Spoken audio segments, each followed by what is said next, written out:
बिस्मिल्लाहिर्रहमानिर्रहीम अल्हम्दुलिल्लाहि रब्बिल आलमीन वस्सलातु वस्सलामु अला अशरफिल अंबिया वल मुरसलीन नबीना मुहम्मद व अला आलिहि व सहबिहि अजमाइन अम्मा बाद क़ाल अल्लाहु अज़्ज़ा व जल या अय्युहल्लज़ीना आमनू कुतिबा अलैकुमुस सियामु कमा कुतिबा अलल लज़ीना मिन क़ब्लिकुम लअल्लकुम तत्तक़ून अय्यामुम मादूदात। আলহামদুলিল্লাহ, আমি বেশিক্ষণ আলোচনা করব না। আমাকে যে বিষয়টি আলোচনা করতে বলা হয়েছে হচ্ছে সাওমের উদ্দেশ্য এবং তারাবি কিয়ামুল লাইল নিয়ে আলোচনা করতে বলা হয়েছে। সাওমের উদ্দেশ্য আসলে কি? উদ্দেশ্য জানা বা উদ্দেশ্য থাকা এটা অবশ্যই জানা থাকলে সুবিধা, আপনার ইবাদতের মধ্যে মন বসবে। কিন্তু আল্লাহ তাআলা যাই আমাদের জন্য প্রবর্তন করেছেন তার অবশ্যই কোনো হিকমত আছে, কোনো উদ্দেশ্য আছে, এটাই ঈমান রাখতে হবে। সেটা সবাই জানতে হবে জরুরি না। একটা হচ্ছে তাআব্বুদি, একটা সাইড হচ্ছে তাআব্বুদি, কি জন্য না জানলেও সেটাকে মেনে নিতে হয়। যেমন ধরেন ওটের গোস্ত খাইলে ওযু যায়, আমরা বলি কেন যায় এটা সারাদিন খুঁজলেও আসল তথ্য বের করতে পারবেন না। এটাকে শেষ পর্যন্ত আহমদ ইবনে হাম্বল বলছেন যে তাআব্বুদি। ধরে নাও অনেক কথাই বলবে, কেউ বলবে গোশতের মধ্যে আঁশ আছে, কেউ বলবে গোশতের মধ্যে চর্বি বেশি। এগুলি কোনো মূল কারণ না। মূল কারণ হচ্ছে আল্লাহ রাসূল আমাদেরকে বলছেন যেভাবে সেভাবে আমাদেরকে চলতে হবে। সিয়াম আমাদের জন্য আল্লাহ তাআলা ফরজ করে দিয়েছেন আর বলেছেন ইয়া আইয়ুহাল্লাযীনা আমানু, হে ঈমানদারগণ। কোরআনে কারীম আল্লাহ তাআলা সাধারণত দুই ধরনের বা তিন ধরনের অ্যাড্রেস করেন। একটা হচ্ছে আইয়ুহান নাস, সমস্ত মানুষেরা। দ্বিতীয় হচ্ছে আইয়ুহাল্লাযীনা আমানু, হে ঈমানদারগণ। আবার কখনো আল্লাহ তাআলা বলছেন ইয়া ইবাদি। সবচেয়ে কাছের হলো ইয়া ইবাদি। এই জন্য কবি বলছেন ওমিম্মা জাদানি শারাফান ওয়া তিহান ওয়া কিত্তু বিআখমাসি আতওয়ি সুরাইয়া দুখুলি তাহতা কাউলিকা ইয়া ইবাদি ওয়া আন সায়্যারতা আহমদ আলী নবিয়া। কাজী ইয়াদ বলতেছেন যে আমার মর্যাদা এবং আমাকে যে আপনি আনন্দ উদ্দোলিত করে দিয়েছেন সেটা হচ্ছে যেটার কারণে আমি যেন সুরাইয়া আমার পায়ের নিচে চলে আসছে। সুরাইয়া তো অনেক উপরের তারকা। সেটা হচ্ছে আপনি আমাকে ইয়া ইবাদি দিয়ে সম্বোধন করছেন। আমি যে আপনার দাস হতে পেরেছি এটা সবচেয়ে বড় নেয়ামতের বিষয়। দাসত্বের প্রথম শর্ত হচ্ছে ঈমান থাকতে হবে। ঈমান না থাকলে এক রকমের দাসত্ব আছে, যে দাসত্বটা হচ্ছে কাউনি বলা হয়, ইবাদা কাউনি বা প্রাকৃতিক দাস, যেটা সবাই এটা মানতে বাধ্য, সবাই দাস হতে বাধ্য। ইনকুল্লু মান ফিস সামাওয়াতি ওয়াল আরদি ইল্লা আতির রহমানি আবদা। সবাই কিন্তু এই দাস হতে বাধ্য, কিন্তু এই দাসত্বের মধ্যে কোনো মর্যাদা নেই। মর্যাদা হচ্ছে যদি আমি ঈমান এনে আল্লাহর দাসত্ব উইলিংলি গ্রহণ করি, এটার মধ্যে হচ্ছে মর্যাদা। এটার মধ্যেই আল্লাহ তাআলা তার নবীকে দাস বলেছেন। এটার মধ্যেই রয়েছে রহমানের দাস আমরা, ইবাদুর রহমান। সুতরাং আল্লাহ তাআলা আমাদেরকে বলছেন যে ইয়া আইয়ুহাল্লাযীনা আমানু, এটা খুবই আনন্দের বিষয়। আমাদেরকে কিছু বলবেন যা আমাদের কাজে লাগবে, অথবা এমন কিছু থেকে সাবধান করবেন যা আমাদেরকে বিপদ থেকে উদ্ধার করবে। এই জন্য আব্দুল্লাহ ইবনে মাসউদ রাদিয়াল্লাহু আনহু বলেছেন, যখনই আল্লাহ তাআলা বলেন ইয়া আইয়ুহাল্লাযীনা আমানু, তখনই তুমি সেখানে কান লাগিয়ে শোনো। কারণ তোমাকে কিছু থেকে নিষেধ করবেন, অথবা তোমাকে এমন কিছু থেকে নিষেধ করবেন যা তোমাকে বিপদে ফেলবে, অথবা এমন কোন নির্দেশ দিবেন যা তোমার উপকারে লাগবে। আল্লাহ তাআলা আমাদেরকে এই নির্দেশ দিচ্ছেন যে সাওম যেন আমরা পালন করি, এবং সেটার নির্দিষ্ট সংখ্যা, নির্দিষ্ট দিনও বলে দিয়েছেন, আইয়াম মাহদুদা, বেশি দিন নয়। কেন দিয়েছেন এই নির্দেশ?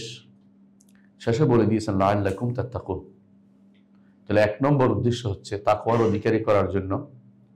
এক নম্বর উদ্দেশ্য হচ্ছে আমাদেরকে তাকওয়ার অধিকারী করার জন্য আল্লাহ তাআলা এই রমাদান মাস উপহার দিয়েছেন, সাওমটা উপহার দিয়েছেন।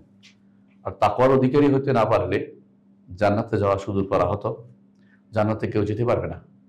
তাকওয়ার বহির্ভূত যে সমস্ত জিনিস আছে এগুলি ছেড়ে রেখে তারপর জান্নাতে যেতে হবে। তাকওয়ার বহির্ভূত জিনিসগুলো মুক্ত না হলে জান্নাতের দরজা উন্মুক্ত হবে না। যা তাকওয়া আপনাকে অর্জন করতেই হবে, কারণ আল্লাহ তাআলা বলে দিয়েছেন জান্নাতের ওয়ারিস শুধুমাত্র তিনি মুত্তাকিদের বানাবেন। তিলকাল জান্নাতুল্লাতী নূরিসু মিন ইবাদিনা মান কানা তাকিয়া। জান্নাতের ওয়ারিস আমরা শুধু যারা আমার উম্মতের যারা তাকওয়ার অবলম্বন করে তাদেরকে তিনি ওয়ারিস বানাবেন।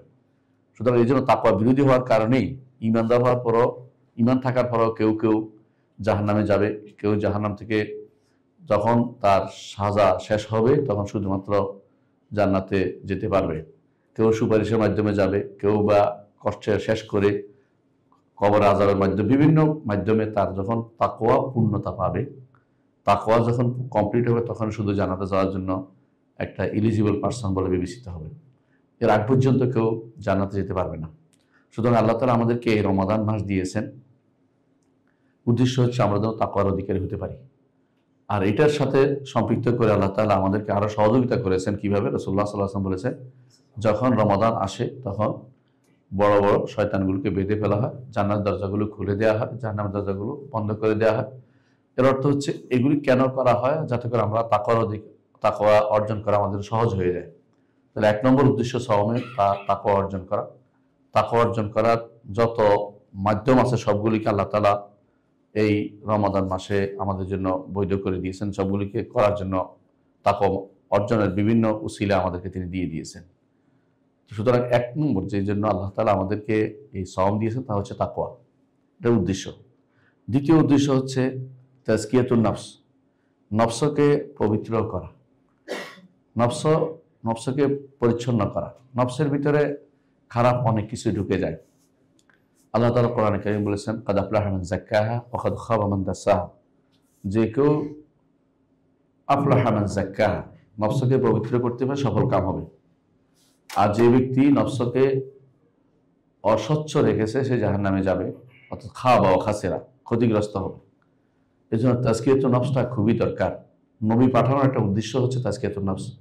আল্লাহ তাআলা বলছেন ওই যাক্কিহিম, তাদেরকে তিনি তাজকিয়া করবেন, তাদেরকে তিনি পবিত্র করবেন নবী পাঠানোর মাধ্যমে। এই জন্য মুহাম্মদ রাসূলুল্লাহ সাল্লাল্লাহু আলাইহি ওয়াসাল্লামের একটা উদ্দেশ্য হচ্ছে তাজকিয়া। আর একটা জিনিস হচ্ছে এই তাজকিয়ার পথে বাধা হচ্ছে শয়তান আমাদের রন্ধ্রে রন্ধ্রে প্রবেশ করে, রক্তের প্রবাহে প্রবেশ করে। আল্লাহ তাআলা সওম দিয়ে আমাদেরকে এই তার মাজারি শয়তানের যে চলার যে শক্তি, এটা কমিয়ে দেওয়ার জন্য, এটা বন্ধ করার জন্য চেষ্টা চালিয়েছেন। যোগে যোগে একটা হাদিসের একটা অংশ, অতিরিক্ত অংশ কোনো কোনো বর্ণায় আসছে যে তোমরা তোমাদের শয়তানের ঢুকার রাস্তাগুলোকে কমিয়ে দাও। শয়তান যেটা করে, দেখুন যুবকরা সাধারণত অন্যায় কাজে বেশি প্রবৃত্ত হয়, আর যুবকদের তাজকিয়ার জন্য একটা বড় পথ করে দিয়েছেন। আল্লাহ রাসূল সাল্লাল্লাহু আলাইহি ওয়াসাল্লাম বলেছেন, যদি তোমরা ফাইলাম তাস্তাতে বিয়ে করতে সমর্থ না হও তাহলে তোমরা সওম পালন করো। সওম ফাইনাহু লাহু উইজা, এটা তার প্রবৃত্তি দমনে সহায়ক হবে, এটা তাকে প্রবৃত্তিকে নিয়ন্ত্রণ করতে পারবে। তো সুতরাং সওম আমাদেরকে দ্বিতীয় যে কাজটি শিক্ষা দিচ্ছে সেটা হচ্ছে যে উদ্দেশ্য আমাদের সাধন হবে তা হচ্ছে সওমের মাধ্যমে, সেটা হচ্ছে আমরা তাজকিয়াতুন নফস যেন করি, অর্থাৎ আমাদের নফস যেন পবিত্র থাকে, নফসের পবিত্র থাকে। কারণ সবসময় অন্তরের মধ্যে খারাপ চিন্তা আসে, কিন্তু যখনই সওম আসে তখন দেখবেন যে সেদিকে হাত দিতে পারছেন না। এর গুরুত্বপূর্ণ একটা জিনিস। আরেকটা কারণ রাসূলুল্লাহ সাল্লাল্লাহু আলাইহি ওয়াসাল্লাম বলেছেন, আসিয়ামু জুন্নাতুন, সওম হচ্ছে ঢাল স্বরূপ। কিসের জন্য ঢাল? জাহান্নাম থেকে বাঁচার জন্য যেমন ঢাল, গুনাহ থেকে বাঁচার জন্য ঢাল, শয়তানের আক্রমণ থেকে বাঁচার জন্য ঢাল, নফস আম্মারার প্রবৃত্তির টান থেকে বাঁচার জন্য ঢাল। মন চাইলেই করতে পারেন না, অন্তত অপেক্ষা করতে হয় যে সূর্য ডুবুক, অথবা সবে সাদিক থেকে সূর্য ডুবা পর্যন্ত আপনি পুরো নিয়ন্ত্রণ নিজে আনতে পারছেন। এটা তাজকিয়াতুন নফস একটা অংশ, নিজেকে আপনি অবশ্যই এর মাধ্যমে পবিত্র করতে পেরেছেন। সুতরাং সওমের একটা দ্বিতীয় উদ্দেশ্য হচ্ছে তাজকিয়াতুন নফস। সওমের তৃতীয় উদ্দেশ্য হচ্ছে গরিবদের ব্যাপারে সমবেদনা আসা। কারণ ফকির মিসকিন যারা আছে তারা না খেয়ে থাকে অনেক সময়, তাদের অবস্থা আপনি বুঝতে পারবেন না যদি আপনি ধনী মানুষ হন। সওমের মাধ্যমে আপনার এই সবসময় ধারণা হবে, যে ধারণা আপনি মনে করে আছেন যে পেট পুরা হয়েছে, সব ঠিক হয়ে গেছে, কিন্তু তা কিন্তু আপনার মনে হবে যে আমার মতো এরকম বনি আদম আরো আছে যারা না খেয়ে আছে, না খেয়ে থাকার মতো যে একটা আহ, অবস্থা সেটা আপনি অনুভব করতে পারবেন। না খেয়ে থাকলে কিরকম অবস্থা হয়, এটা খুবই গুরুত্বপূর্ণ একটি দিক, যেটা আপনি অবশ্যই গরিবদের বিষয়টা আপনি ধারণ করতে পারবেন। এর মাধ্যমে আপনার মধ্যে দানের হস্ত প্রসারিত হবে এবং আপনার অন্য যারা সাধারণ দুস্থ মানুষ আছে তাদের প্রতি আপনার হস্ত প্রসারিত হবে। এটা একটা গুরুত্বপূর্ণ দিক যে আমি সওমের মাধ্যমে আমি যেটা বলে যারা বঞ্চিত তারা আছে, মানে যে সমস্ত অভাবী আছে তাদের ব্যাপারটা, তাদের প্রতি আমি সমব্যথায় বেশি হব। এই জন্য দেখেন সওমের শেষেও আবার আপনাদের জন্য আমাদের জন্য বলা হয়েছে যে আমরা যেন দেই, জাকাতুল ফিতর দেই, যাতে করে গরিবরা আমাদের সাথে শরীক হতে পারে ঈদে এবং তাদের আনন্দে শরীক হতে পারে। আবার এর মাধ্যমে যারা সওম পালন করতে পারে না কিন্তু আর্থিক সামর্থ্য রাখে, তারা কিন্তু দিতে হয়, ওই যে খাবার দিতে হয়। গরিবদের খাবার দেওয়ার মাধ্যমে কিন্তু এই উদ্দেশ্যটা সাধন হতে পারে যে আমরা গরিবদের প্রতি সমবেতী হয়েছি। এটা একটা সওমের উদ্দেশ্য বলে আলেমরা উল্লেখ করেছেন। তো এই জন্য সওমের মাধ্যমে আপনি আবার গরিবদের খাবার ইফতারি দেন, রাতের খাবার ব্যবস্থা করে, অনেক সময় মানুষ দান করে। এটা কিন্তু এই রমাদান সওমের মাধ্যমে আপনার মধ্যে আসে। রাসূলুল্লাহ সাল্লাল্লাহু আলাইহি ওয়াসাল্লাম সেটাই করতেন। আপনারা জানেন যে রমাদান মাস আসলে তিনি প্রবাহিত বাতাসের মতো তিনি মানুষকে দান করতেন, এবং এটা এখনো মক্কা মদিনা সব বিভিন্ন জায়গাতে এটার প্রভাব আমরা দেখতে পাই যে তারা রমাদান মাসে আসলে গরিবদের প্রতি অত্যন্ত সদয় হয়ে যান। অন্য সময় এরকম সদয় হওয়া উচিত, তবে এরকম এটা শুধু খাবার দিয়ে নয়, অন্য সব দিক থেকেও তাদের যদি কোনো কাজ বেশি থাকে কমাই দেওয়া উচিত। তাদের যদি কোনো আর্থিক অনটন থাকে, আপনার অধীনস্থ কোনো কর্মচারী, তার ব্যাপারেও আপনার সচেতন থাকা উচিত। তার উপরে যেন বোঝা না হয় সেটাও দেখা উচিত। এগুলি সবই কিন্তু আপনার সওমের গুরুত্ব, সওমের এই সওমের একটা উদ্দেশ্যের একটা অন্তর্ভুক্ত। রাসূলুল্লাহ সাল্লাল্লাহু আলাইহি ওয়াসাল্লাম বলেছেন, মান সাকা সাইমান সাকাহুল্লাহু মিন হাউদি শুরবাতান লা ইয়াজমা হাত্তা ইয়াদখুলাল জান্নাহ। রাসূলুল্লাহ সাল্লাল্লাহু আলাইহি ওয়াসাল্লাম বলেছেন, কেউ যদি কোনো রোজাদারকে পান করায় তাহলে আল্লাহ তাআলা তাকে হাউজ থেকে পান করাবেন, এমনকি ততক্ষণ জান্নাতে প্রবেশ না করবে ততক্ষণ পর্যন্ত সে আর পিপাসার্ত হবে না।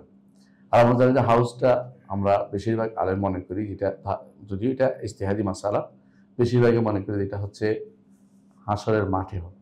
হাশরের মাঠে হাউজ, কারণ পরে আর পার হয়ে গেলে তো কাউসারে যাবে, এই জন্য হাশরের মাঠে হাউজের কথা বলা হচ্ছে। সেখান থেকে হাউজের পানি পান করাটা খুবই গুরুত্বপূর্ণ, কারণ পিপাসার্ত হয়ে উঠবে হাশরের মাঠে।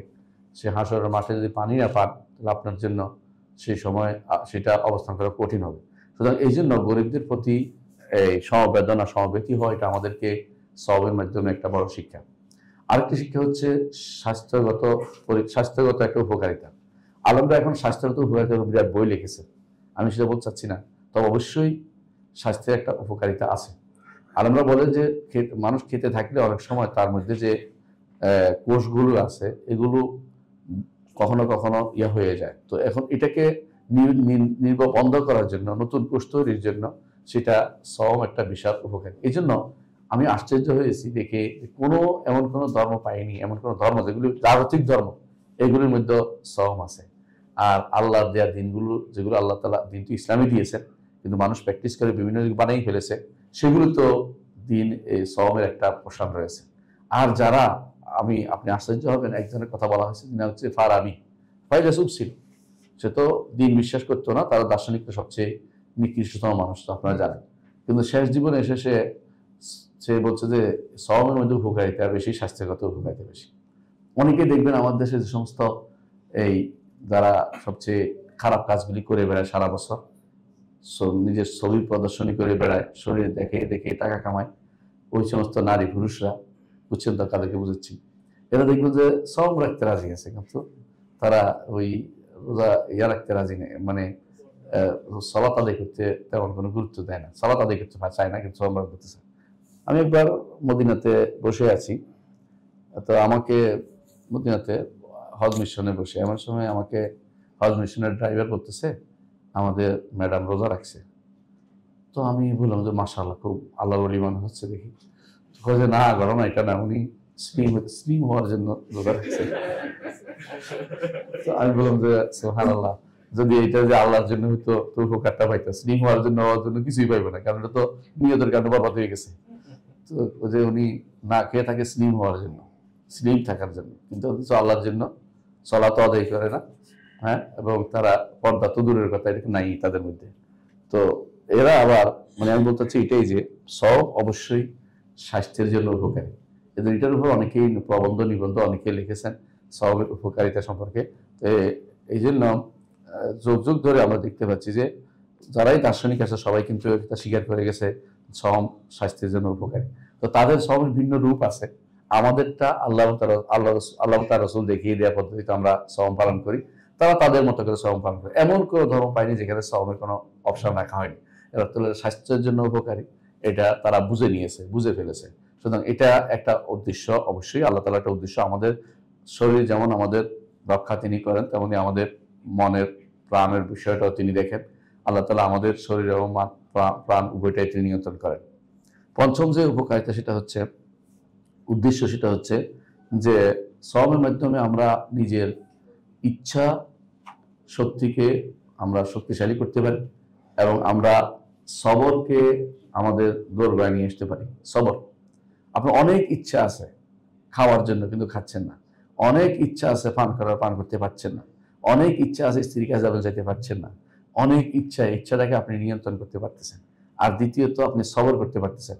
আর আপনারা জানেন যে সবরের ক্ষেত্রে এটা খুবই গুরুত্বপূর্ণ যে আল্লাহ তাআলা সওমকে ইন্নামা ইউওয়াফাস সাবিরুনা আজরাহুম বিগাইরি হিসাব, সাবিরুনা তাফসীর করা হচ্ছে সায়মুন, কারণ সায়মুন হুমুস সাবিরুন, এটাই তাফসীর যে যারা এরা বেশি সায়েম কেন বেশি সবের, কারণ নেক কাজের উপরে সে সবর করতে হয়, নেক কাজের উপর সবর করতে হয়, হারাম কাজ পরিত্যাগের উপরে সে সবর করতে হয়, ব্যথা বেদনা কষ্টের উপরে সে সবর করতে হয়। আর সবরের তিনটা দিকে আছে, একটা হচ্ছে কি নেক কাজের উপর সবর করা, একটা হচ্ছে হারাম কাজ পরিত্যাগ করা সবর করা, আরেকটা হচ্ছে কষ্ট সৃষ্ট বিপদ আপদ থেকে সবকিছুর উপরে সবর করা। সওমের তিনটি পর্যায়ে রয়েছে সায়েমের। এই জন্য সওমের মাধ্যমে আল্লাহ তাআলা, যেটা আল্লাহ তাআলার উদ্দেশ্য কি এটা আমরা নির্ধারণ করছি না, আমাদের মনে হচ্ছে, আমরা ইস্তিহাদ করে বলছি এটা, যে আল্লাহ তাআলা এটা উদ্দেশ্য হচ্ছে আমাদেরকে সবের বাড়াবেন। আর সবেরুর ব্যাপারে আল্লাহ তাআলা ঘোষণা করেছেন তিনি জান্নাতে যাদেরকে দিবেন তাদের মধ্যে সবিরুন ও সবিরাত আছে, সায়েমুন ও সায়েমাত আছে। এদেরকে আল্লাহ তাআলা সায়েম যারা তারা সবের, সেই জন্য আল্লাহ তাআলা আমাদেরকে এই সবরের শিক্ষা আমাদেরকে উদ্দেশ্যে তিনি আমাদেরকে সওমটা আমাদেরকে দিয়েছেন যেন আমরা সবের অধিকারী, সবের হইতে পারি। ষষ্ঠ যে শিক্ষাটা আমরা পাই সেটা হচ্ছে নিয়ম শৃঙ্খলা রক্ষা, সূক্ষ্মভাবে নিয়ম শৃঙ্খলা মেনে চলা। দেখুন একটা প্রথমত নিষেধ করেছে আমাদেরকে যেন ইয়মুশ শাক্কে রোজা রাখতে নিষেধ করেছে, আমরা নিষেধ করছে। কেন ইয়মুশ শাক্কে সোমবার রাখতে নিষেধ করেছে?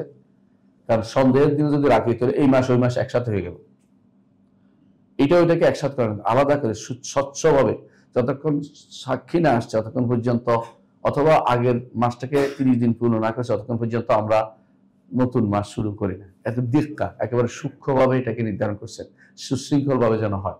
দ্বিতীয়ত দেখেন আজানের ব্যাপারে রাসূলুল্লাহ সাল্লাল্লাহু আলাইহি ওয়াসাল্লাম বলেছেন বেলাল রাতে আজান দেয়, এটা তোমাদের জন্য ধোঁকা না দেয়।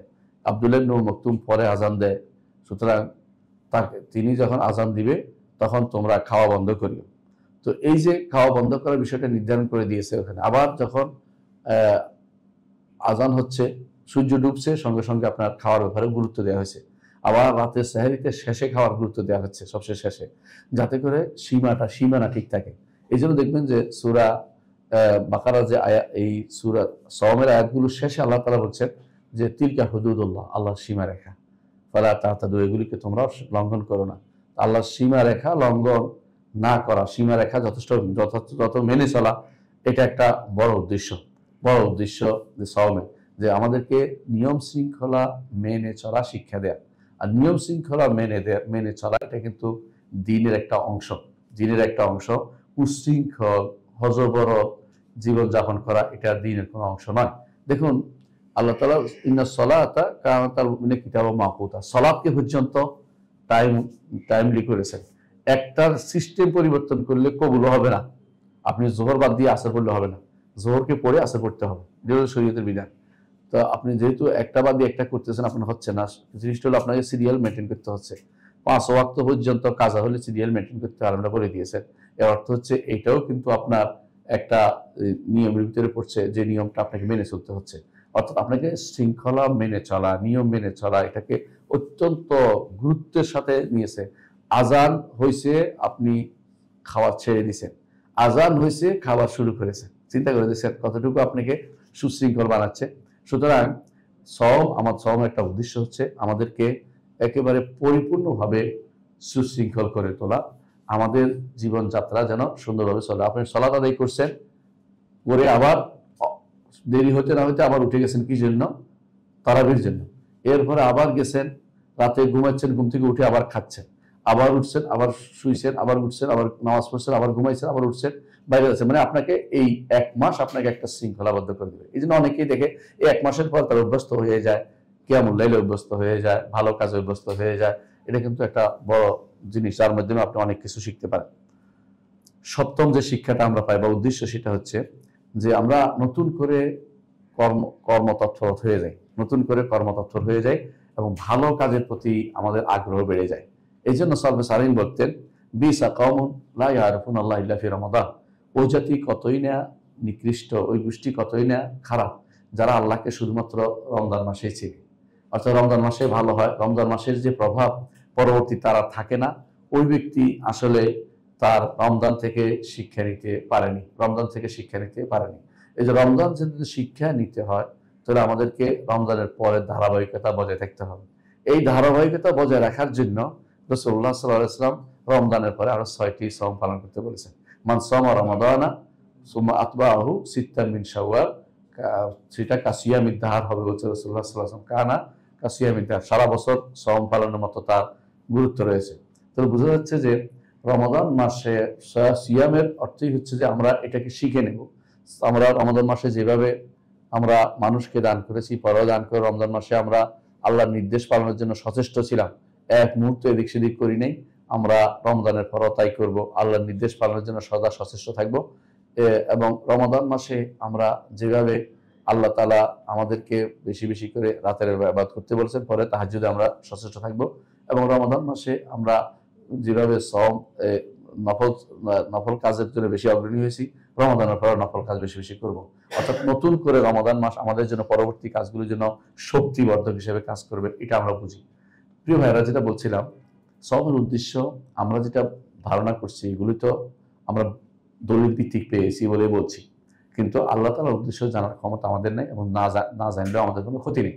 আমাদেরকে তিনি নির্দেশ দিয়েছেন, এই নির্দেশকে আমরা সাধারণত নির্দেশকে তাকলিফ বলি। তাকলিফ, লা ইউকাল্লিফুল্লাহু নাফসান ইল্লা উসআহা, এই আয়াত থেকে অনেকে তাকলিফ বলে, কিন্তু সালফে সালেহিন তাকলিফ বলতেন না, তারা আনন্দের বিষয় হিসেবে নিতেন, যে আল্লাহ আমাকে অর্ডার দিয়েছেন, আমার তো খুশির খবর। কারণ হাদিসে কুদসিতে আল্লাহ তাআলা বলেন যে লাউ আন্না আউওয়ালাকুম ওয়া আখিরাকুম ওয়া জিন্নাকুম ইনসাকুম কানু আলা আতকা কলবি রাজুলিন মা যাদা ফি মুলকি শাইআন। তোমাদের সবাই যদি কোনো মুত্তাকি হয়ে যাও, আগে পরে সবাই মিলে, সেটা আমার রাজত্বের মধ্যে কোনো কিছু বাড়িয়ে দিবে না। কিন্তু সবাই যদি কোনো আবার ফাজিল হয়ে যায়, না ওইটাও হাদিসে আছে, তাও আমার রাজত্বের মধ্যে কোনো কিছু কমতি হবে না। এটা আল্লাহ তাআলা হাদিসে কুদসিতে বলেন, সহিহ মুসলিমে আসছে, আবু যর রাদিয়াল্লাহু আনহু বর্ণিত হাদিস, বিখ্যাত বড় হাদিসটি, যেটা আপনারা জানেন। তাহলে বোঝা গেল যে আমাদের ইবাদত করতে পারাটা আল্লাহর পক্ষ থেকে বিশেষ নিয়ামত। তিনি যদি আমাদেরকে এই সৌভাগ্যটা দেন যে আমি একটা ইবাদত করতে পেরেছি, একটা কথা জানতে পেরেছি, একটা দিন শিখতে পেরেছি, তাহলে বুঝতে হবে আল্লাহ আমার জন্য ভালো চেয়েছেন, কল্যাণ চেয়েছেন। আর যেটা করতে না পারি, তাহলে আমি হতভাগা। এজন্য আল্লাহ তাআলা ওই হাদিসে কুদসিতে বলেছেন, ইন্নামা হিয়া আমালুন উহসিহা লাকুম, এগুলি তোমাদের আমল, তোমাদের জন্য আমি হিসাব করে রাখি। ফামান ওয়াজাদা খায়রান ফালিয়াহমাদিল্লাহ, কেউ যদি ভালো কিছু পায় আল্লাহ শুকরিয়া যেন আদায় করে। ওমান ওয়াজাদা গায়রা যালিকা ফালা ইয়ালুমান্না ইল্লা নাফসা, যদি কেউ ভালো কিছু না পায়, নিজেকে ছাড়া কাউকে যেন সে তিরস্কার না করে। সুতরাং বোঝা গেল যে আমরা আল্লাহ তাআলার অর্ডারের, আল্লাহর নির্দেশনার হিকমত সবগুলি আমরা কোনোদিনই উদ্ধার করতে পারবো না। যতটুকু আমাদের কাছে স্পষ্ট হয়, এটা আমাদের জন্য সৌভাগ্যের বিষয়। না হলে আমরা অবশ্যই বলবো ফিরআউল হাকিমি লা ইয়াখলু আন হিকমা, হাকিম যিনি, যেহেতু তিনি হাকিম রব্বুল আলামিন, তার প্রতিটি কাজ হিকমতের সাথে জড়িত। বিনা হিকমতে তিনি কিছু করেন নাই, কোনো কিছু তার উদ্দেশ্য স্পষ্ট কোনো উদ্দেশ্য করেন না। আল্লাহ তাআলা বলছেন, আফাহাসিবতুম আন্নামা খালাকনাকুম আবাতান ওয়া আন্নাকুম ইলাইনা লা তুরজাউন, যেভাবে আমরা আবাদ বেহুদা তিনি সৃষ্টি করেন নাই, অথবা যেভাবে তিনি বলেছেন অন্য আয়াতে যে আয়াসাবুল ইনসান আইয়ুতরাকা সুদা, মানুষ কি মনে করেছে তাকে এইভাবে ছেড়ে দেওয়া হবে, তা কিন্তু না। আল্লাহ তাআলার উদ্দেশ্য অবশ্যই আছে, আমি পাই বা না পাই আমাকে সেটা মেনে নিতে হবে। অনেকে হয়তো বলতে পারেন, আমাকে একজন বলছে যে এই শূকর আর ছাগল তো একরকমই দেখতে, একটাকে কেন হারাম একটাকে কেন হালাল করা হয়েছে? তো আমি বললাম যে এটা আল্লাহর নির্দেশ। বলে কারণ বলেন। কারণ তো আমার জানতে হবে জরুরি না, আল্লাহ নির্দেশ দিয়ে দেখছেন যে আমি পালন করি না কারণ খুশি, উদ্দেশ্য পাইলে ভালো, না পাইলেও আমি মানি। এটা হচ্ছে ইমানদারের কাজ। সব উদ্দেশ্য আমাকে পেতে হবে জরুরি না। হ্যাঁ, কেউ কেউ বলতে পারে এটার মধ্যে ইয়ে আছে, বেশি বেশি ব্যাকটেরিয়া আছে, এটার মধ্যে ব্যাকটেরিয়া কম আছে, এটা এরকম ওইটাও এরকম, এগুলি বের করা সহজ, কিন্তু এগুলি যে লাস্ট কথা তা কিন্তু না। কারণ এগুলি তো আল্লাহ বলে দেন না বা রসুলও বলে দেয়নি। আমরা এগুলি মানুষের আক্রমণ থেকে বাঁচার জন্য আমরা এগুলি বেশিরভাগ উদ্ধার করি। অনেকেই এখন হ্যাকমত বের করে কেন জানেন? আসলে মানুষ যখন লিডিং এ থাকে, লিডিং বুঝছেন তো, তখন অন্যরা তার অনুসরণ করে চলে। আর মানুষ যখন অন্যরা আমাদেরকে লিড দেয়, আমরা অন্যের অনুসরণ করে চলি। এই জন্য ইবনে খালদুন বলছিলেন যে আল মাগলুব দায়মান ইয়াত্তাবিউল গালিব, পরাজিত শক্তি যারা বিজিত শক্তির অনুসরণ করে চলে। তো আমরা এখন যখনই আমাদেরকে আমরা তাদেরকে কিছু বলতে বলি, হ্যাকমত খুঁজতে আরম্ভ করে। একটা সময় ছিল হ্যাকমত খুঁজতে না, আমাদের দেখে মানুষ অনুসরণ করতো যে এরাও এটা ভালো, এটা আমার করা দরকার। এখন আমরা যেহেতু বিপদ অবস্থায় আছি মুসলিমরা, আমাদের সব কাজে তারা আমাদের জিজ্ঞাসা করে কেন কেন কেন, মানে অনেকটা আমরা তাদের থেকে বাঁচার জন্য অনেক সময় বিভিন্ন রকমের বই লিখে তাদের পক্ষে, মানে এটার পক্ষে যুক্তি দেওয়ার জন্য ব্যস্ত হয়ে পড়ি। না, আমরা প্রথম কথাই হচ্ছে এটা আল্লাহ রাব্বুল আলামিন নির্দেশ পালনের জন্য, যাতে আমরা তাকওয়ার অধিকারী হতে পারি, তিনি বলে দিয়েছেন, এবং তাজকিয়ার নফসের জন্য এগুলি আমরা স্পষ্ট বলতে পারি। এবং অতিরিক্ত যেগুলো আমরা অনেক কিছু অনেকেই হ্যাকমত নিয়ে আসবে, সেই হ্যাকমতগুলি আমাদের জন্য জানা জরুরি না। যদি জানতে পারি আলহামদুলিল্লাহ, না জানতে পারলে আমরা সওম যথাযথভাবে পালন করব, এটা ইমানদারের এইভাবে বিশ্বাস রাখতে হবে। তো দ্বিতীয় যে বিষয়টা আলোচনার জন্য আমাদের বলা হচ্ছে সেটা হচ্ছে তারাবি ও কিয়ামুল লাইল। সম্ভবত এটা তারাবি ও কিয়ামুল লাইল, তারাবি ও কিয়ামুল লাইল। তারাবি অর্থ হলে আরাম করা, এটা আমরা এতক্ষণ আলোচনা হয়েছে নিশ্চয়, তাই না? তো আমি একটু শুনতে চাচ্ছি, তারাবি অর্থ হচ্ছে আরাম করে পড়া, কিন্তু আমরা হচ্ছে তারাবি অর্থ তাড়াতাড়ি করে পড়া। এটা হচ্ছে আমাদের জন্য ভুল। তারাবি আরাম করে পড়ার নাম, আর তারাবি হাতুন অর্থ হলো নিজের নফসের উপর আরাম দেয়। তো কেন তারা সাধারণত 2 রাকাত পড়ে একটু আরাম করে বসতো অনেকক্ষণ, তারপরে তারা আরাম করার পরে তারপরে আবার 4 রাকাত পড়ে আবার আরাম করতো, আবার 4 রাকাত পড়তো, এইভাবে। তো মক্কাতে যারা ছিল তারা 4 রাকাত পড়ে একবার 7 চক্কর দিয়ে ফেলতো, মানে দ্রুত আবার 4 পাশে তওয়াফ করে ফেলতো। তো মদিনাবাসীরা এটা করার সুযোগ ছিল না বলে তারা লম্বা টাইম সালাত পড়তো, এই জন্য তাদের 36 হয়ে গেছিল। আর এরা একটু কম, মক্কারা কম পড়তো, মদিনাবাসীরা বেশি পড়তো আগে থেকে। ইমাম মালিক রহমতুল্লাহের সময়ে 36 রাকাত ছিল, এটা বিভিন্ন বর্ণনা থেকে প্রমাণিত হয়। আর মালিক রহমতুল্লাহের সময়টা খুব বেশি দূরের নয়, আপনারা জানেন যে এটাও খায়রুল কুরুনের অন্তর্ভুক্ত, একদম কাছে। এবং তিনি মালিক আর নাফে আন ইবনে ওমর আন নবী সাল্লাল্লাহু আলাইহি ওয়াসাল্লাম, মালিক নাফে ইবনে ওমর নবী রাসূলুল্লাহ সাল্লাল্লাহু আলাইহি ওয়াসাল্লামের কাছে যাওয়ার আগে সুনাইয়াত বলে ওদেরকে, 2 বর্ণনার মাধ্যমে রসুলের কাছে পৌঁছে গেছে। আর বুখারীর আছে সুলাতিয়াত, 3 জনের মাধ্যমে। মালিকের কিতাবে 2 বর্ণনা 2 জনের মাধ্যমে চলে গেছে, এজন্য মালিকেরটা সবচেয়ে বেশি কাছে। আর আপনারা জানেন যে বুখারী রাহমাতুল্লাহ আলাইহি মালিকেরটাকে নিতেন পাইলেই, এর অর্থ হচ্ছে তিনি আরেকটু বাড়ছেন নিজে, কিন্তু মৌলিকভাবে মালিকের রায়টা হচ্ছে সবচেয়ে গুরুত্বপূর্ণ, বুঝলেন কথাটা? এই জন্য এই মালিক রহমতুল্লাহর সময় এই তারাবির প্রচলন ছিল, এবং তারা বেশি পড়াটা একটা উদ্দেশ্য হিসেবে নিতেন, সালাত বেশি পড়াটা উদ্দেশ্য হিসেবে নিতেন। আমাদের সমাজে প্রচলিত আছে 20 হতে হবে, অথবা আরেক সমাজে আছে 8 হতে হবে, এবং 8-এর বেশি হলে বেদাত হয়ে যাবে। এটা ইতিপূর্বে কেউ বলেনি 8-এর বেশি বেদাত। হ্যাঁ, গত শতাব্দীতে একজন বলেছে, নাম বলতে চাচ্ছি না, তিনি ব্যতীত কেউ 8-এর বেশি পড়াকে বেদাত বলেনি। আসলে দেখুন, তারাবি আর কিয়ামুল লাইল এবং সালাতুল লাইল এগুলো সব একই জিনিস, তাহাজ্জুদ একই জিনিস। প্রথম রাত্রিতে হলে এটা কি বলা হয়? তারাবি। তারাবি আরাম করে পড়ে এই জন্য। আর রাতের বেলা উঠে যদি পড়ে, ঘুম থেকে উঠে, তাহাজ্জুদ বলে। আর এগুলি এটাই সালাতুল লাইল, এটা কিয়ামুল লাইল, এর ব্যাপারে কোনো পার্থক্য নেই। কিয়ামুল লাইল সালাতুল লাইলের মধ্যে মৌলিক কোনো পার্থক্য আসলেই নেই। তো এটা আমরা পরিভাষাগত পার্থক্য দেখবেন যে ওই যেহেতু আজান নাই, কোথায় তারাবির কোনো আজান নেই, যে মক্কাতে এটাকে করার জন্য সাধারণত বলে সলাতুল লাইল বা কিয়ামুল লাইল, ডাক একটা দেয় কারণ বোঝার জন্য এটা সলাত হচ্ছে। এটা কি বেদাত হবে না? এটা তো বেদাত হয় না, এটা ডাক দেওয়ার জন্য। রাসূলুল্লাহ সাল্লাল্লাহু আলাইহি ওয়াসাল্লাম যুগে এরকম ডাকের জন্য ব্যবহার করতো আসসালাতু জামিআ, আসসালাতু জামিআ, সালাত হবে ডাক দেওয়ার জন্য। এখানে সরাসরি সালাত হবে না, সালাত কায়েম হবে, এই জন্য ওরা কিয়ামুল লাইল বলে, কিয়ামুল লাইল শেষ সাথে কিয়ামুল লাইল বলে। এটা মক্কাতে ডাকে অনেক সময়। তো আপনি দেখবেন যে মদিনাতে অনেক সময় ডাকেও না, সরাসরি শুরু করে দেয়, এটাও দেখা যায়। এগুলিকে বেদাত বলার কোনো সুযোগ, এগুলি হচ্ছে কি মাসালে মুরসালা বলে, এগুলিকে মাসালে মুরসালা বলে, কারণ এটাকে সবার আশা করি করেন ডাকার জন্য বলে। আর ডাক সব কথাই তো আর কোরআন হাদিসে থাকতেই হবে না। মানে আমি যে এখানে আলোচনা করতেছি সব কথা কি কোরআন হাদিসের বক্তব্য আছে নাকি, এর বাইরে তো কথা বলছি। এর অর্থ হচ্ছে এই কথাগুলো, এই যে অতিরিক্ত জিনিসগুলো, এগুলো কোনো বেদাত অন্তর্ভুক্ত হয় না। এখন প্রশ্ন হচ্ছে কিয়ামুল লাইল, তাহাজ্জুদ, তারাবি, সালাতুল লাইল, এগুলির মধ্যে আসলে মৌলিক কোনো পার্থক্য আসলে নেই। যেটা হলে আমরা সাধারণত ভাগ করে প্রথম রাতে পড়লে হয় তারাবি, শেষ রাতে পড়লে হয় তাহাজ্জুদ, আর পুরোটাকে বললে কিয়ামুল লাইল, সালাতুল লাইল, একই জিনিস, কোনো মৌলিক কোনো পার্থক্য আসলেই নেই। এখন পার্থক্য হচ্ছে কোথায়? তারাবির ক্ষেত্রে দেখা যায় জামাত হয়, তারাবির ক্ষেত্রে জামাত হয়। পার্থক্য একটা হচ্ছে তারাবি শুধু রমজান মাসে হয়, তারাবির তাহাজ্জুদ সারা বছর হয়, কিন্তু তারাবি শুধু রমজান মাসে হয়। আর তারাবির জন্য একত্রিত হওয়াটা রাসূলুল্লাহ সাল্লাল্লাহু আলাইহি ওয়াসাল্লামের আদর্শ অন্তর্ভুক্ত, এবং তারাবির জন্য একত্রিত হওয়াটা খোলাফায়ে রাশেদা, খোলাফায়ে রাশেদা, বিশেষ করে ওমর রাদিয়াল্লাহু আনহুর, ওমর, ওসমান, আলী বা ওনাদের সুন্নতের অন্তর্ভুক্ত। ওনাদের সময়ে মসজিদে নববীতে একত্রিত হইতো। তাহাজ্জুদের জন্য কাউকে এভাবে ডেকে আনা সুন্নত না। যদি কেউ একত্রিত হয়, ইচ্ছা করলে জামাতে পড়তে পারে, কিন্তু আমাদের সমাজে প্রচলিত যারা বলে যে একসাথ করবে ডেকে আনা বা কোনো অনুষ্ঠান করবে, এটা কিন্তু শরীয়ত অনুমোদিত জিনিস নয়। যে আমরা তারাবির জন্য, তাহাজ্জুদের জন্য আসেন, তাহাজ্জুদ পালন করি, অনেকে এটা যদি করে, সুন্নত নিয়ম না, সুন্নত নিয়ম না। সুন্নত নিয়ম হচ্ছে তাহাজ্জুদ ব্যক্তি একাকী পড়বে, কেউ যদি হাজির হয় জামাত পড়া নিষিদ্ধ না, কিন্তু এটাকে নিয়ম বানিয়ে ফেলবে না যে আমরা অমুক তারিখে একটা তাহাজ্জুদের নামাজের আদায় করবো, এটা নাই। হ্যাঁ, জামাতের তাহাজ্জুদের জন্য একসাথে হওয়ার কোনো সিস্টেম এই স্থানে নিয়ম করা হয়নি। তবে কেউ উপস্থিত হলে পড়তে পারবে। প্রমাণ হচ্ছে রাসূলুল্লাহ সাল্লাল্লাহু আলাইহি ওয়াসাল্লাম একদিন তাহাজ্জুদ পড়ছিলেন, তখন ইবনে আব্বাস তার পাশে দাঁড়িয়েছেন, রাসূল তাকে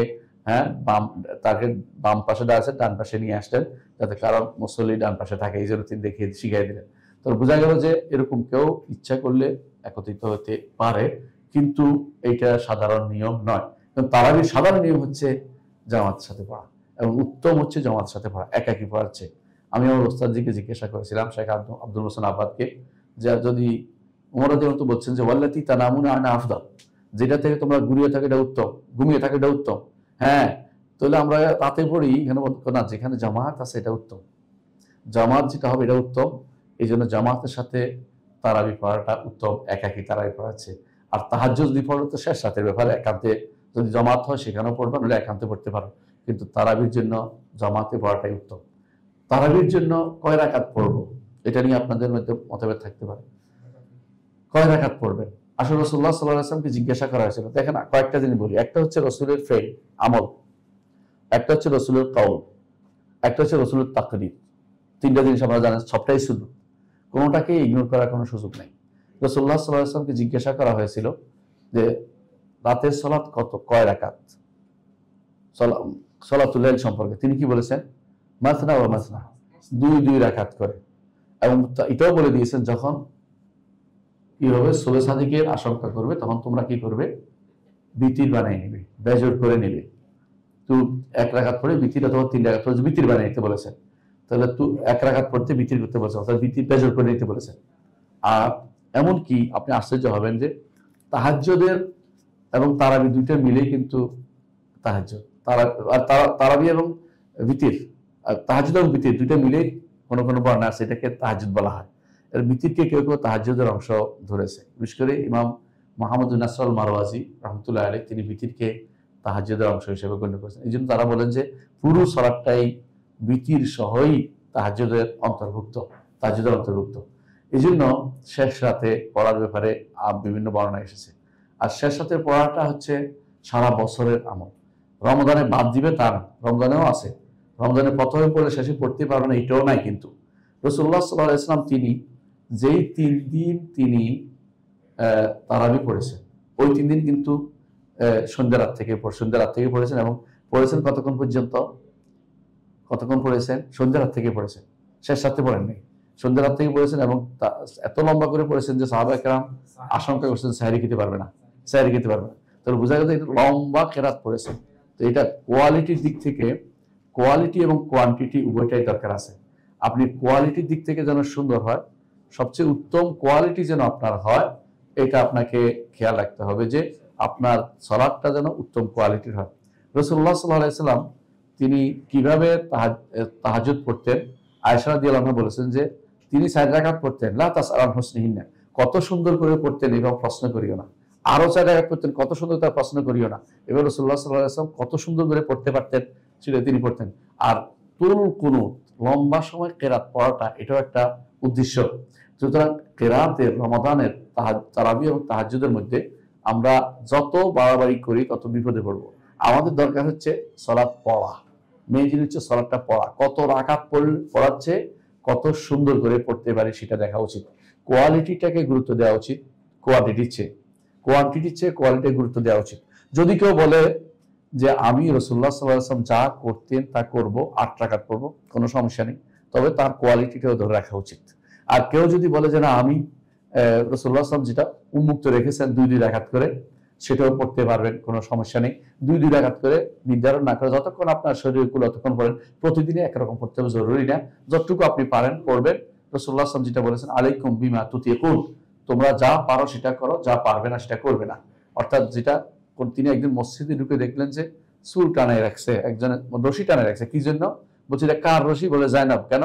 জায়নাব রশি টাঙ্গায়, যদি ঘুম আসে যেন ব্যথা পায়, উঠে যায়, তা ঘুম যেন না আসে, তন্দ্রা যেন না আসে। রাসূল বলে যে মা সাবধান, আলাইকুম বিমা তুতিকুন, এইটা করতে যেও না, তোমরা যেটা পারো শুধু সেটা করো, যেটা পারো না সেটা করতে যাবে না। সুতরাং এই জন্য রাসূলুল্লাহ সাল্লাল্লাহু আলাইহি ওয়াসাল্লাম চেয়েছেন উম্মতের উপর কঠোর না হওয়ার জন্য, তিনি কোনটাই নির্ধারণ করে দেননি।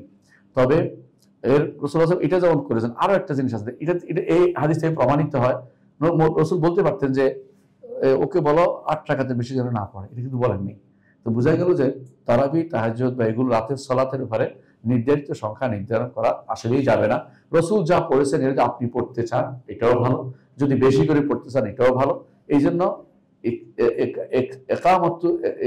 ইকসার মিনে তাআব্বুদ কখনো বিদআত নয়, কখনো বিদআত নয়। দেখুন রাসূলুল্লাহ সাল্লাল্লাহু আলাইহি ওয়াসাল্লাম তিনি তারাবিতে খতম করতেন বা তাহাজ্জুদে খতম করতে এরকম না পাওয়া গেলেও সালফে সালিহিনের মধ্যে তারাবি এবং তাহাজ্জুদ তারা কোরআন খতম করতেন। কোরআন খতম করে এই জন্য কেউ বেদাত বলবেন না, এটা বাড়াবাড়ি ছাড়া কিছুই না। কোরআন খতম হবে, কোরআন বারবার পড়বে, এমনকি কেউ কেউ 1 রাত্রিতেও করতেন রমাদানে, অন্য সময় 3 রাত্রি হলেও রমাদানে 1 রাত্রিতেও করতেন, এটাও বর্ণনা স্পষ্ট সহিহ বর্ণনা আসছে। কেউ 3 রাত্রি করতেন, কেউ 5 রাত্রি করতেন। তো তাহলে বোঝা গেল যে রমাদানে কোরআনকে খতম করা, কোরআনকে পড়া, কোরআনকে কমপ্লিটলি বা তিলাওয়াত করা, কোরআন নিয়ে দাঁড়ানো, এটা রাসূলুল্লাহ সাল্লাল্লাহু আলাইহি ওয়াসাল্লামের উদ্দেশ্য। তো তারাবি এবং তাহাজ্জুদের উদ্দেশ্য, একদিকে আল্লাহর শেষ সময়, আল্লাহ শেষ রাত্রিতে আল্লাহ তাআলা নেমে আসেন, সে সময় আল্লাহকে ডাকা, আল্লাহর নৈকট্য লাভ করা। দ্বিতীয়ত কোরআন নিয়ে দাঁড়ানো, কোরআন হক আদায় করা, এটাও একটা উদ্দেশ্য। আর তারাবি এবং তাহাজ্জুদের আরেকটা উদ্দেশ্য উচিত যেন, যে আমাকে তৈরি হওয়া, যে আগামী 11 মাস বা আরো পরেও আমি যেন এই রাতের বেলা সালাতের উপরে গুরুত্ব দিই, এবং দুনিয়ার কর্মকাণ্ড থেকে মুক্ত হয়ে আমি যেন আল্লাহর ইবাদতে নিজেকে নিয়োজিত করতে পারি। তো সেই হিসাবে আমরা বলবো যে একজন ইমানদারের বড় কাজ হচ্ছে যে সে বাড়াবাড়ি যাবে না এবং ছাড়াছাড়িতে যাবে না। আমাদের দেশে যেটা বিষ পুরানোর জন্য যেই পদ্ধতি অবলম্বন করা হয়, এটা দুর্ভাগ্যজনক। গ্রামে গেলে এই জন্য অনেক সময় নামাজ পড়তে পারি না, দূর দূরান্ত যাই, কোথাও ভালো নামাজের জায়গা সবাই কি বিষ ফুরাইতেছে। বিষ কি আলহামদুলিল্লাহ আলামিন আর রহমান রহিম মালিক কত দ্রুত পড়তে পারে, 5G 3G, আমরা এরপরে বোধ 6G চলে আসবে, 7G, মানে এত দ্রুত শেষ করে। এই বিষের চেয়ে আপনি 8 রাকাত সুন্দর করে পড়েন। রাসূলুল্লাহ সাল্লাল্লাহু আলাইহি ওয়াসাল্লাম যে অন্তত 8 রাকাত তো পড়তেন। এর নিচে কি তাহাজ্জুদ হয়, তারাবি হয় না? এর নিচে তো সুন্নাহ মোতাবেক হচ্ছে না, কিন্তু যা পড়েন তাই লাভ। লাভের কোনো কমতি নেই। রাতে যত সালাত পড়বেন সেটাই আপনি আল্লাহর নৈকট্য অর্জন করতে পারবেন। কিন্তু 8 হচ্ছে সর্বনিম্ন একটা পর্যায়, যেখানে আপনি থাকলে অন্তত আপনি রসুলের সুন্নাহ মোতাবেক করতে পারলেন, অতটুকু আপনি না হলেই নয়। রাসূলুল্লাহ সাল্লাল্লাহু আলাইহি ওয়াসাল্লাম বেশি কেন পড়তে না ইচ্ছে, এটার একটা কারণ আপনি বুঝবেন। সেটা কি? রসুল যদি একবার বেশি পড়তেন তাহলে রাসূলুল্লাহ সাল্লাল্লাহু আলাইহি ওয়াসাল্লাম যেটাই একটা আমল করতেন এটা তিনি সবসময় করে যেতেন, কোনো আমলকে তিনি ছেড়ে দিতেন না। এই জন্য একবার তিনি সুন্নাহ পড়তে পারেন নাই, এই জোহরের শেষে আসরের পরে গিয়ে সুন্নাহ তিনি কাজা করছেন, এবং সারা বছর তিনি আবার কাজা করে গেছেন। এটা যেটা আমাদের জন্য আবার এটা সুন্নত হিসাবে কর্তব্য হবে না, কারণ তিনি যেটা করতেন এটাকে তিনি করেই যেতেন। তো তিনি এই জন্য রাতের বেলা বেশি লম্বা টাইম সালাত আদায় করেন, যাতে উম্মতের উপর কঠোর না হয়ে যায়। কিন্তু উম্মতের কেউ কেউ রসুলের যুগেই আব্দুল্লাহ ইবনে আমর ইবনে আস অথবা আব্দুল্লাহ ইবনে আমর ইবনে আস এবং অন্যরা, ওনারা কিন্তু কি করতেন, বেশি সালাত আদায় করতেন। তো রসুল একজনকেও নিষেধ করেন না তার সময়। বোঝা গেল যে রসুলের সাহাবীরা, এমনকি দেখেন কোরআন তেলাওয়াতের ব্যাপারে ওসমান ইবনে আফফান রাদিয়াল্লাহু আনহু তিনি 3 দিনে খতম দিতেন, অথবা কোন সময় রমাদান আসলে 1 দিনে খতম দিতেন। তাহলে রাসূলুল্লাহ সাল্লাল্লাহু আলাইহি ওয়াসাল্লাম তার আদর্শ, তার সাহাবীরা যেটা বেশি বুঝছে, এর চেয়ে বেশি আমরা বুঝতে পারবো না। কিন্তু আমরা খতমের ওনাদের পড়া এবং আমাদের পড়া পার্থক্যটা কি? ওনারা পড়লেই বুঝতেন, চোখের পানি বের হইতো, আর আমরা তাড়াতাড়ি করতে গিয়ে কিছুই আমাদের অন্তরে থাকে না। এই জন্য আমাদেরকে যত বেশি সম্ভব এই বুঝে পড়ার চিন্তা ভাবনা করতে হবে, যাতে করে যখন কোরআনে কারীম তারাবি বা তাহাজ্জুদে কোরআন সালাত পড়বো, কেরাতের দিকে মনোযোগ বেশি দিব এবং অর্থ দিয়ে খেয়াল করবো প্রত্যেকটা আয়াত কি পড়ছে, আল্লাহ তাআলা কি বলছে, রাসূল কি বলছেন, এদিকে আল্লাহ তাআলা কি বলছেন গুরুত্ব বেশি দিব, এবং এর মাধ্যমে হেদায়েত তাদের চিন্তা করবো। রাসূলুল্লাহ সাল্লাল্লাহু আলাইহি ওয়াসাল্লাম তারাবি সালাতে তাহাজ্জুদে কি করতেন, একটা বর্ণনায় আসছে, রাসূলুল্লাহ সাল্লাল্লাহু আলাইহি ওয়াসাল্লাম যখন জামার রবে আয়াত রহমাতিন দা, রহমতের আয়াত গেলে তিনি দোয়া করতেন, আর কোথাও যদি কোনো আযাবের আয়াত হতো আল্লাহর কাছে আশ্রয় প্রার্থনা করতেন। বোঝা গেল এটাও কিন্তু একটা উদ্দেশ্য, হদফ, যে আপনি থেমে থেমে এক আয়াত করে পড়বেন, এটা একটা উদ্দেশ্য। তো এটা একটা উদ্দেশ্য, এইটা আমরা পালন করতে পারি কেন? আমাদের জন্য কোরআন পড়েই যে বুঝে চলে যাব তা কিন্তু আমাদের জন্য হয় না। আর ওরা যারা আগেকার আমাদের সালফদের মধ্যে একটা গোষ্ঠী যারা তাড়াতাড়ি পড়তে পারতেন, তাদের কাছে কোরআনে কারীম যেন তাদের নাসবুর আইন ছিল, চোখের সামনে ছিল, তাহলে পড়লেই বুঝতে এবং তাদের চোখের পানি বের হইতো, সামনে আগাইতেন, প্রতি আয়াতে কান্নার পরেও তাদের কোনো সমস্যা হতো না, পড়ে যেতে পারতেন। কিন্তু আমাদের সে অবস্থা বিরাজ করে। এই জন্য আমরা বলবো যে রাসূলুল্লাহ সাল্লাল্লাহু আলাইহি ওয়াসাল্লাম আমাদেরকে যে আদর্শ দিয়েছেন, অন্তত 3 দিনের মধ্যে 3 দিনের কমে যেন খতম না হয়, 3 দিনের কমে যেন কোরআন পুরোটা পড়া না হয়, খেয়াল রাখবো, বুঝে পড়ার চিন্তা ভাবনা করবো। ঠিক রাতের যেহেতু আমরা অভ্যস্ত হয়ে গেছি রাকাত গোনার ক্ষেত্রে, সেহেতু 20 না গণি পড়ার চেষ্টা করব। আমি এই জন্য আমার প্রতিষ্ঠানে বলে দিয়েছি যে 8 পড়বে, কেউ বেশি 8, 10 পড়লো, 15, 20 পড়লে আমার কোনো আপত্তি নেই, কেউ আরো 21, 22, 24, 36 পর্যন্ত পড়লে আপত্তি নেই, যে যতটুকু পড়তে পারে কাউকে বাধা দিও না, কাউকে বাধা দেওয়ার দরকার নেই। কম বেশ তারপরে যেদিন যতটুকু কাতার পায়ে কুলায়, স্বাস্থ্যে কুলায়, এনার্জিতে কুলায়, অতটুকু পড়বে, এটাই হওয়া উচিত আমি মনে করি। এখানে বাড়াবাড়ি করে নির্ধারণ করে বাধ্য করে দেওয়ার বিষয় নয়। তবে কোনো প্রতিষ্ঠান হলে সেটা হযবল অবস্থা হবে। প্রতিষ্ঠানে যদি কোনো প্রতিষ্ঠান প্রধান নির্ধারণ করে দেয় অথবা রাষ্ট্রপ্রধান কর্তৃক নির্ধারিত কোনো কিছু থাকে, সেটাকে মেনে চলা উচিত। এই জন্য দেখেন হারামায়ে শরীফাইনে রাষ্ট্র কর্তৃক 10 রাকাত নির্ধারণ করা হয়েছে। এখন আগে 20 রাকাত পড়া হতো, সেটাও নির্ধারিত ছিল। এই জন্য ইমাম বলতেছেন, এবং মালিক বলতেছেন যে আমাদের এখানে আমি পেয়েছি আমাদের এই এলাকার লোকেরা তারা 36 রাকাত পড়ে। ঠিক এরপরে যারা আসছে তারা বলছে আমরা পেয়েছি 20 রাকাত পড়ে। আমরা এবার বোঝা যাচ্ছে রাষ্ট্রীয় পক্ষ থেকে একটা নিয়ন্ত্রণ থাকে যে কত নিয়ম মানার জন্য কে কখন এসে পাবে সালাত, যেমন টাইমের নির্ধারণ বিষয়টাও এরকম থাকে। সেই হিসাবে এটা যদি কেউ নির্ধারণ করে সেটা তো দোষের কিছু নেই। মোট কথা এটাই, তারাবি তাহাজ্জুদ আমরা এই ঝগড়া জায়গাটা যাব না যে কত রাকাত, এর বেশি পড়লে বেদাত হবে, চলে আসবো হাঁটতে হাঁটতে সবার সামনে দিয়া, এটা কিন্তু ঠিক না। রাসূলুল্লাহ সাল্লাল্লাহু আলাইহি ওয়াসাল্লাম যেটা আমাদের শিক্ষা দিয়েছে সেটা হচ্ছে মান কামা মা ইমাম হাত্তা ইয়ারজা কুতিবা লাহু কিয়ামুল লাইল। ইমামের সাথে দাঁড়ালে যদি ইমাম প্রত্যাবর্তন করে তাহলে এতক্ষণ দাঁড়ালে তার কিয়ামুল লাইল হয়ে যাবে, রাতের বেলা কিয়াম হয়ে যাবে। ইমামের সাথে দাঁড়াবেন যতক্ষণ না ইমাম প্রত্যাবর্তন করে, তিনি 8 পড়লো, 10 পড়লো, 20 পড়লো, 34 পড়লো, টেনশন করেন না। এমনকি বিতির সহ পড়ে আসবেন ইমামের সাথে, কারণ বিতির যদি না পড়েন তো ইমাম তো প্রত্যাবর্তন করেন, আপনি আগে প্রত্যাবর্তন করে আসছেন, এটা যেন না হয়। পরে যদি আপনি আবার তাহাজ্জুদ পড়তে পারেন, আবার বিতির পড়তে হবে না, আগে বিতির আপনার যথেষ্ট, তাহাজ্জুদ ভিন্ন পড়তে পারে। অর্থাৎ তাহাজ্জুদের পরেও সালাত পড়া আর বিতিরের পরেও সালাত পড়া যায়, কোনো সমস্যা নেই। এখন বিতির ভাঙতে হবে কিনা এটা জরুরি না, কারণ এটা কোনো ফরজ ওয়াজিব না। বিতির শেষে করাটা হচ্ছে সুন্নাহ, উত্তম। উত্তমের জন্য আপনি ইচ্ছা করলে আরেকটু সালাত পড়তে এখন রাতে উঠতে পারছেন, পড়তে পারবেন, এটাতেও কোনো সমস্যা আসলে নাই। কিন্তু কোনো কর্মে যেটা করা যাবে না সেটা হচ্ছে বিষের জন্য ব্যস্ত হয়ে আমাদের সালাদগুলোকে নষ্ট করা যাবে না। আমাদের সালাদগুলো 20 রাকাত পড়ার জন্য যে পরিবেশ তৈরি করা হয় এটা খুবই দুঃখজনক। বরং আপনি যদি কোনো সুন্দর করে টেনে টেনে যতটুকু পড়তে পারেন সেটাতে কোনো সমস্যা নেই। 8, তবে 8 সর্বনিম্ন, সর্বোচ্চ কোনো সীমা নাই, সর্বোচ্চের কোনো সীমা নাই। এর চেয়ে কম পড়লে এটা তাহাজ্জুদের হবে না, সালাত হবে না, এমনি নফল সালাত হয়ে যাবে। নফল সালাত পড়লেও আপনার জন্য কোনো ক্ষতির কিছু নেই, ভালো। 2 রাকাত পড়লেও লাভ, রাতের বেলা 2টা রাকাত নামাজ পড়লেও লাভ আছে। হ্যাঁ, রাকাত 2টা যদি মন থেকে পড়ে সেটাও লাভ আছে। কিন্তু তারাবি তাহাজ্জুদ হতে হলে 8 থেকে শুরু করে উপরের দিকে যত পড়তে পারেন ততই আপনার জন্য এটা সৌভাগ্যের বিষয়। এটা অবশ্যই আখিরাতে আপনার জন্য কল্যাণের বিষয় এবং এটা প্রয়োজন হবে আখিরাতে। 2 রাকাত হয়তো এমনও হতে পারে 2 রাকাতে আপনার জন্য জান্নাতে যাওয়ার পাথে হতে পারে। সুতরাং আমার মনে হয় প্রশ্নগুলি অধিকাংশ প্রশ্ন আপনাদের উত্তর এসে গেছে। এর মধ্যে কোনো এই জাতীয় কোনো প্রশ্ন থাকে বোঝার জন্য আসতে পারে। জি।